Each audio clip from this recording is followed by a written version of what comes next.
संपूर्ण क्रांति की बात मैंने कही। और इस देश में, ये देश एक नई दिशा में जा रहा है। मेरे साथी और हमारे बहुत सीनियर राजनेता हैं, Om Prakash Beri ji, Rampal Majra ji ex MLA, major Narpendra Singh ji ex MLA, Chaudhary Kanwar Singh ex MLA और भाई जगजीत सिंह सांगवान एक्स एमएलए हमारे। अगर एक्स एमएलए की सरकार बनती हो तो आज हम बढ़ा जाए, कोई नहीं रोक सकता आपको। और एमएलए की बनाओगे, पूछूंगा जी, मेरे को अभी तक याद है। ये राजनीति नहीं है। मेरी बेटी की शादी हुई, ये 2002 की बात है। जिनको हमने निमंत्रण दिए थे उनमें से कईयों के टेलीफोन आए, अरे चीफ मिनिस्टर ने कहा वीरेंद्र सिंह की छोरी के ब्याह में नहीं जाना। अरे ये चीफ मिनिस्टरों का, ऐसे चीफ मिनिस्टर हो, ये हमारी मान्यता हो, ये हमारे सामाजिक आपस के रिश्ते हो, ये हमारी राजनीति के अंदर हमारे मूल्य हो। तो ऐसे मूल्यों को अगर राजनीति में रखोगे और ऐसे आदमियों को आप विधानसभा में या पार्लियामेंट में भेजते रहोगे तो देश की राजनीति और गर्क में जाएगी। देश की राजनीति में नयापन नहीं आएगा। मैं तो आपको इतना ही कहता हूं कि जैसे कई साथियों ने कहा कि वीरेंद्र सिंह 76 साल का हो गया, और कई ने मैं कोरोना के बाद तो जवान सा होता दिखे। भाई शायद परमात्मा ने कुछ करने के लिए जवान करे हो तो न्यारी बात है, परमात्मा की बात है। हमारे बीच में भाई विजय लोचन जी हैं, भरत सिंह बेनीवाल जी हमारे पूर्व एमएलए हैं, रिश्तेदार भी हैं हमारे तो, और भाई विजय पूनिया, ये वो आदमी है, वो इंसान है विजय पूनिया जिसने आज से 65 साल पहले जयपुर के अंदर और राजस्थान के अंदर जो किसानों के बच्चे थे उनमें एक नई जान पैदा की, एक नई गर्मी पैदा की। नहीं तो उनका भी शोषण होता था, ऐसा समय था। हमारे बीच में कुलवंत सिंह जी हैं बाजीगर, और रिटायर्ड हमारे पुलिस के कमिश्नर हैं महेंद्र सिंह मलिक जी। हमारे बड़े भाई रामकिशन बैरागी हैं, और हरियाणा पब्लिक सर्विस कमीशन के मेंबर रहे, चेयरमैन रहे भाई गुरमेश बिश्नोई जी। उत्तर प्रदेश से रामवीर जी भी आए, ये भी 3 बजे के बाद आए, इसलिए बोलन का ना तो इसने भी बोलन में स्वाद, इसने भी और स्वाद तुमने भी आज के। और भाई नरेंद्र वर्मा जी, ये भी यूपी से हैं, हमारे बीच में अकाली दल में शिरकत की है, और मेरे अजीज हैं, छोटे भाई हैं सन्नी बराड़, वो भी आए, और जगमीत बराड़ जी तो बहुत ही सीनियर अकाली दल के लीडर है।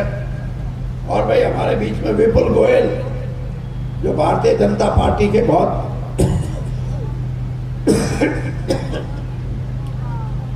सीनियर लीडर हैं, और रणधीर सिंह धीरा बरवाड़ा से जो एमएलए थे वो भी आए, जोगीराम जी एक्स एमएलए हमारे वो भी आए, और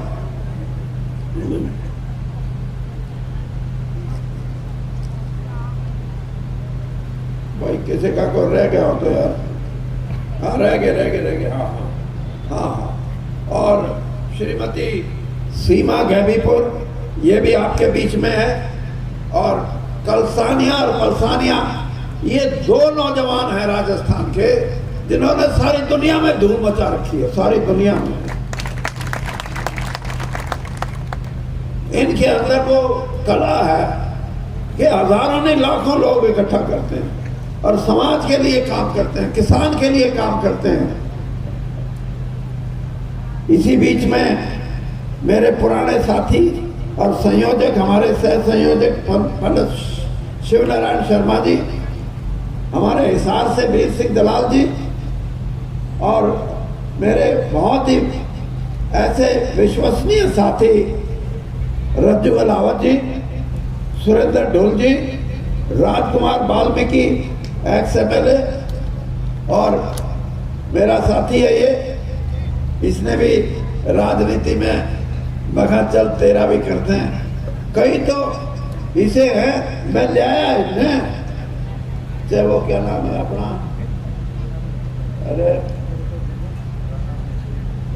राजौंदवाड़ा, सत्येंद्र राणा,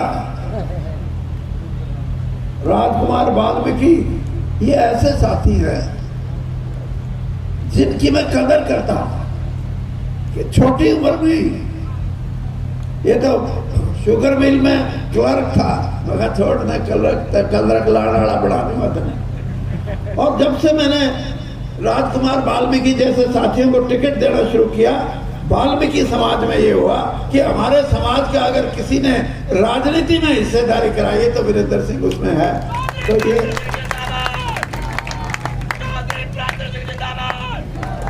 और भाई मेरे जो दोस्त मिला है, मैंने हमारे बराड़ साहब, मेरे दो दोस्त तो 60 साल पुराने और हम तीनों जिंदा हैं। 60 साल की दोस्ती कोई कम नहीं होती। 50 साल राजनीतिक जीवन के अलग है, वो 10 साल उससे पहले वाले बहुत ही स्वादी थे हाँ, वो चांद सिंह जी हैं, मुल्कराज मल्होत्रा जी हैं, विजय कौशिक जी हैं, और चौधरी रामकिशन जी हैं, और बराड़ साहब का मैंने बताया ही आपको, और आप सारे साथी ये जो बैठे हैं, ये राजनीतिक दृष्टि से ये तय करेंगे कि भाई कोई बदलाव करना है कि उन्हें खाम बैठे के और मौज कर रहे और अपना होलिया जलसा चलो। राजनीतिक बदलाव का मतलब राजनीति के मूल्यों में सुधार करने की जरूरत है। यानी आप किसी पार्टी को जिता दोगे, किसी पार्टी को हरा दोगे, उससे देश की राजनीति की दिशा तय नहीं होगी। राजनीति की दिशा तय करना आज उन लोगों का काम है जो ये बैठे। ये कोई छोटी ऐसी संस्था नहीं है कि जो राजनीति के बारे में सोचते नहीं हो। आज की राजनीति में सबसे बड़ा नुक्स ये आ गया कि पार्टी की लीडरशिप हो गई। पार्टी से बाहर कोई अपनी बात कहे तो ये कहेंगे कि इसने अनुशासनहीनता की। मैंने जब किसान भाइयों की बात खुलेआम शुरू की तो किसान यूनियन के भाई भी मेरे को कहते थे, अकबर चौधरी साहब तेरी बात तो सारी ठीक है लेकिन इस्तीफा देते बीजेपी के। मैं ये कहता था कि कोई भी राजनीतिक दल अगर किसान की बात करने को अनुशासनहीनता मानता है तो वो राजनीतिक दल है नहीं, वो चल नहीं सकता, उसका कुछ नहीं हो सकता। इसलिए मैंने ये बार बार कहा कि मैं भारतीय जनता दल में एक कार्यकर्ता के रूप में होते हुए मैं किसान की आवाज के लिए हमेशा लड़ता रहूंगा, संघर्ष करता रहूंगा, और वो संघर्ष रंग लाया। तो इसलिए राजनीतिक मान्यताएं, राजनीतिक मूल्यों को तो सोचो। आज राजनीति में दो सबसे बड़ी बुराइयां आई। एक तो भ्रष्टाचार, भ्रष्टाचार का रूप ही बदल गया और उसमें नेता भी शामिल है। मैं एक नेता की बात बता देता हूं, नाम नहीं लूंगा ना तो काम का रौला पड़ जाएगा। एक नेता इलेक्शन में टिकट बेचने लग गया इसे इलेक्शन की है ताजा की हम ना कदे सोचो तारीख कोई बात ये जो ताजा यूपी वाला हुआ है। किसी ने मेरे को बताया कि वीरेंद्र सिंह इससे बड़ा गुनाह क्या हो सकता है कि राजनीति में नेता अपनी टिकटों का सौदा करेंगे। और उसने अगली बात जो बताई वो तो अचंभित थी। मैंने राजनीति से मैंने कहा इससे बढ़िया तो राजनीति को हाथ जोड़ दो और ये कहो भाई ये देश बचेगा। तो इस तरह की राजनीति नहीं चलेगी। ये नहीं पैसे लेने वाला आदमी नेता अपनी बीवी के पास भेजता है अब उसने दे दे मेरी घरवाली बैठी है और वह घरवाली अब नोट गिनने में टाइम लगे क्योंकि टिकट कोई 1 लाख 2 लाख 5-10 लाख की तो है नहीं 5-10-15 करोड़ की टिकट हो तो घरवाली एक मशीन लिए बैठी मशीन तो फटाफट गिनती हो जाए। ये राजनीति चलाओगे क्या? इस राजनीति के साथ रहोगे क्या? ऐसी राजनीति जब तक इस देश में चलेगी इस देश का प्रजातंत्र हमेशा खतरे में रहेगा। और मैं इसलिए ये बात कहता हूं कि भाई अभय सिंह की बात और हमारे बीच में अपने गुप्ता जी सुशील गुप्ता जी भी बोल के गए। मैंने भी उनको कहा था मैं सुन तो जाया मेरी मैंने तो स्वागत करने का कह दिया। मैं तो स्वागत में स्वाद नहीं आता भाई स्वागत आगे की कोई बात बताओ। अरे हंसो ना मेरा है तुमने स्वागत तो एक स्वागत की आधार कार्ड नहीं होना। राजनीति के अंदर अगर हम अपने प्रदेश की राजनीति को बदलना चाहते हैं तो 2 बातें जो भी राजनेता करेगा और जो भी राजनीतिक दल करेगा वीरेंद्र सिंह उसके साथ खड़ा होगा। और वो 2 बातें क्या? एक तो भ्रष्टाचार से लड़ाई लड़नी पड़ेगी। ये जो मैं इसलिए कहता हूं कि ईमानदारी और बेईमानी में फर्क कितना है। ये जो प्रोग्राम हुआ इस प्रोग्राम में मेरे पास पैसे नहीं थे कि मैं 5-7-10 लाख रुपए खर्च करके लोगों को गाड़ियों में मोटर में और क्या होती क्रूजर में भर के लेके आऊं। राजनीति बिगाड़ दी लोगों ने। वीरेंद्र सिंह जैसा आदमी जो 50 साल ईमानदारी की राजनीति करे उसके वर्कर से भी कोई ये सवाल करे गाड़ी भेजोगे नहीं तो भाई जो गाड़ी भेजने की शक्ति रखेगा वो ठगी करेगा वो भ्रष्टाचार करेगा और उसी भ्रष्टाचार की ताकत से आपके ऊपर राज करना चाहेगा। ऐसी ताकतों से लड़ने की शक्ति अगर आप में है तो मैं वही बात करूंगा जो राजनीति की दिशा और राजनीति की दशा बदल दे। और अगर ये शक्ति नहीं है तो 76 साल का ओलिया 14 इलेक्शन लड़ लिए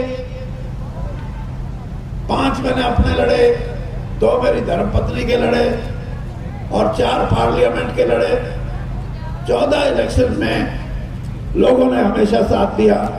और हैरानी की बात है कि जब जब इलेक्शन लड़ने की बात आई लोगों ने अपने आप वीरेंद्र सिंह को कभी ये नहीं लगा कि मेरे को पैसे की कमी होगी। ना तो न्यू भी कैसे कहते अगर नौकरी लुआन के दिए तो थे 10 लाख ही क्या कहते नौकरियां बिकती हो जहां नौकरियां बिकने का मतलब है उस सरकार का ईमान बिकता है। और जिस सरकार का ईमान बिकता है उस सरकार को राज करने का कोई हक नहीं कहीं भी हो। ये चीजें हैं जिनके लिए संघर्ष करना है। मेरे ये किसान भाई युद्धवीर सिंह जी बैठे। युद्धवीर सिंह जी मैं आपकी जीत पे बधाई तो देता हूं लेकिन एक बात और कहता हूं लड़ाई तो अब शुरू होगी। और ये लड़ाई होगी कि इस देश की धन दौलत में गरीब का कमेरे का किसान का हिस्सा क्या हो। किसान ने ये लड़ाई तो लड़ने की उसकी धरती बची रहेगी लेकिन उसका हिस्सा क्या हो। ये लड़ाई लड़नी पड़ेगी, क्योंकि जो 340 रुपये कितना गन्ने का क्या भाव है अपना हरियाणा में? 340 क्विंटल है, 360 रुपये 1 क्विंटल गन्ना किसान डाल के आता है, और उस गन्ने से क्या क्या बनता है? 800 रुपये से कम की तो दारू की बोतल नहीं बनती। हाँ, मेरा ये, अगर मुझे भगवान ने कभी शक्ति दी तो मैं किसान की ये लड़ाई लड़ूंगा कि कम से कम शुरुआत करने के लिए वो मंडी में अपना अनाज बेच के या गन्ना मिल में डाल के ना आए, बल्कि जो उसका वैल्यू एडिशन का पहला कदम है, उस वैल्यू एडिशन के पहले कदम में उसकी कीमत तय की जाए।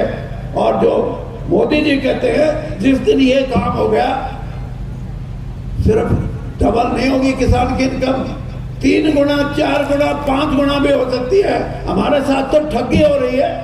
अरे पैदा हम करें, खून पसीना हम बहाए, खेत में दिन रात हम काम करें, मिले कुछ भी ना। ये कमेरा वर्ग जो किसान के साथ मिलकर काम करता है, इसको पूरी पगार ना मिले, पूरी तनख्वाह ना मिले, ये इंसाफ नहीं है। इंसाफ तब है जब इस प्रदेश की, इस देश की और इस दुनिया की धन दौलत में कमेरे वर्ग का हिस्सा बढ़ेगा तो कमेरा वर्ग खुशहाल होगा। और ना तो भाई बाट देखना, गेहूं का भाव एक 2000 है, 2500 हो जाए जब भी टोटा रहेगा, 3 हो जाए जब भी टोटा रहेगा।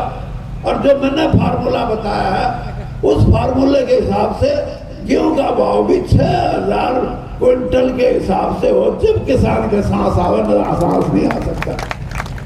और ये करना पड़ेगा, यही लड़ाई। इसी लड़ाई के लिए डीजल का भाव बढ़ जाए। ये मेरे को मेरी धर्मपत्नी कह रही थी, अब जो ये स्टील है, लोहा, जब मैं मंत्री था लोहे का भाव 42,000 था, 42,000 रुपये टन। और ये 90,000। इस पे कोई नहीं कहता, ना तो सरकार ये कहेगी नहीं नहीं हम किसान का है, इतना ज्यादा बढ़ा देंगे तो इन्फ्लेशन हो जाएगी। इन्फ्लेशन का इतने क्या बोलते हैं, मुद्रास्फीति हो जाएगी। अरे मुद्रास्फीति तो ये करने लग रहे हैं, 42,000 का लोहा आज 90,000 का बिके, सीमेंट का भाव बढ़ जाए, हर चीज का भाव बढ़े, लेकिन वो बड़े सरमाएदारों के काम है। इसलिए उस पर सरकारों को भी पार नहीं बसाती। मेरे किसान भाइयों से मैं यही कहना चाहता हूं कि इस लड़ाई को संगठित होकर लड़ोगे तो आपके हक मिलेंगे। इस गरीब आदमी का जो आपके खेत में काम करता है उसको हक मिलेगा। और अगर ऐसा नहीं होता तो कभी क्रांति, कभी ऐसी स्थिति भी आएगी कि देश के लोग इकट्ठे होके ये कहेंगे कि जो आपने शासन व्यवस्था बनाई है इसका हम विरोध करते हैं, आपकी आर्थिक नीतियों का विरोध करते हैं। ये बात करनी पड़ेगी। और ये बात जिस दिन आप करोगे, वीरेंद्र सिंह आपको इस काम में जोड़ने का काम करेगा। कई भाइयों ने कहा वीरेंद्र सिंह रिटायर हो गया, फलाना हो गया, दिखड़ा हो गया। रिटायर तो तुम कर दो, हाँ, जब मौका आवे दाल आड़ का तो भरा दो, हाँ, और फिर न कहोगे आगे देखांगे, मैं आगे टट्टू देखो, विके देखो यार। ये आपका किरदार है। कम से कम दूसरों से सीख लो कि अपने नेता की शक्ति अगर होगी तो ही काम चलेगा, वरना नहीं चल सकता। और इसलिए मैं ये कहता हूं कि मैं वीरेंद्र सिंह ये शक्ति अपने लिए नहीं पैदा करेगा। मैं आज से आपको वादा करता हूं इस बात का कि हरियाणा के कोने कोने में जाके मैं गरीब, कमेरा और किसान की शक्ति पैदा करने के लिए काम करूंगा। और उसके बाद जो बदलेगा वो बदलेगा। और बदलने के लिए आप लोगों का साथ होगा तो सब कुछ बदल सकता है।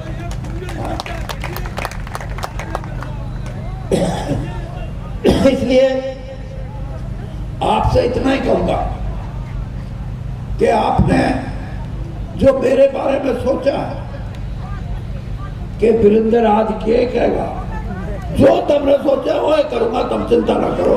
ये बात है। धन्यवाद।